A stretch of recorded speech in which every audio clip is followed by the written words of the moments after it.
All right, let's crack this case. What actually is the difference between being alive and not? We all kind of know a plant is alive and a rock isn't. But what's the real scientific proof? So, we've lined up the usual suspects, the traits we think define life. Let's see who cracks. Our first suspect is growth, getting bigger. Seems like a pretty solid sign of life, right? Next up, reproduction, making more of yourself. This one feels like a dead giveaway for being alive. But here's the twist in growth's story. Turns out even mountains can grow as stuff piles on. So yeah, if non-living things do it too, growth isn't proof. Case closed on that one. Dismissed. Okay, what about reproduction? Well, think about mules. They're definitely alive, but they can't reproduce.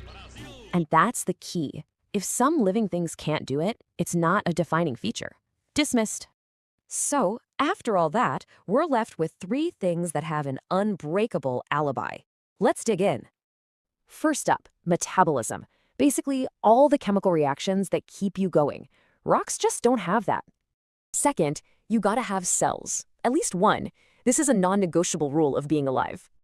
And third, consciousness. The ability to sense and react. Everything from bacteria to blue whales has it. Now don't mix that up with self-consciousness, being aware of yourself. That's a whole different story. That's pretty much a human thing, so it can't be a rule for all life. A super important detail. So we figured out what life is. Case closed, right? Well, not quite. This opens up a new puzzle. Get this. We know of 1.8 million living species on Earth. That is a ton of files to manage. So how on earth do you organize all of that? You need some kind of universal naming system, right?